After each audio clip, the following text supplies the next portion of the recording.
Magandang araw po sa inyong lahat. Si Doc Ben po ito. Mga nanay, mga tatay, kumusta po kayo?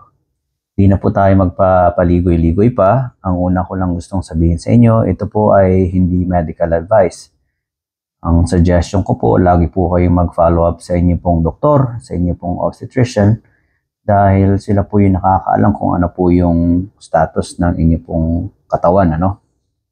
So, ang topic po natin ngayon, ito nga pong syphilis, especially doon sa mga buntis or sa mga nanay na nag-i-expect. Kailangan po talaga itong ma-check dahil ang syphilis po ay napakataas ng incidence ngayong mga panahon na ito at ang nangyayari, pwede po itong maipasa sa inyo pong baby or sa isang sanggol kapag po ang nanay ay hindi nagamot or hindi na-diagnose early on sa pregnancy. Sa mga mami, sine-check po yung inyong status ng syphilis. Ito po yung RPR or VDRL at tinitignan po kung ano ba yung titer ninyo.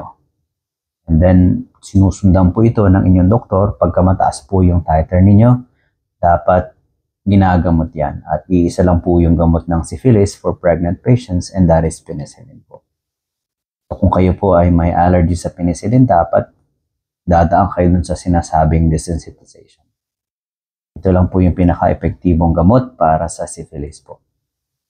Ngayon mami, kung high risk po kayo, kung inyo pong partner ay may history ng syphilis or marami po ring patalik or partner, dapat po talaga closely na minomonitor ang inyo pong RPR or VDRL status.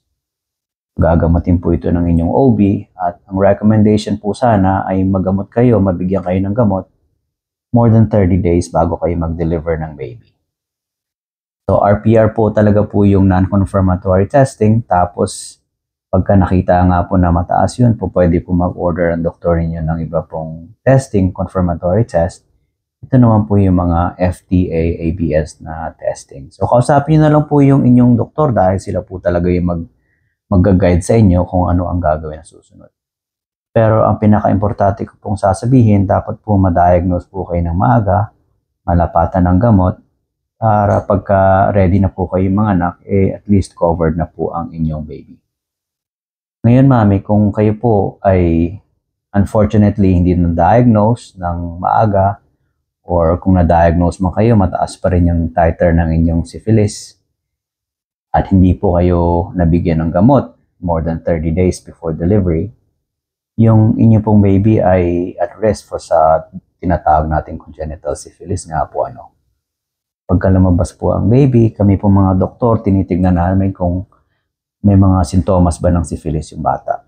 Tapos, kapag ganun nga po, nalaman namin na yung history ng mommy is ganito na hindi nga treated ng maayos or mataas pa rin yung titer ng RPR, then binibigyan po natin ng panahon na i-test yung baby sa ospital.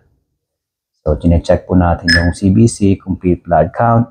Tapos, chine-check rin po natin yung mata ng baby, yung liver function test na sinasabi.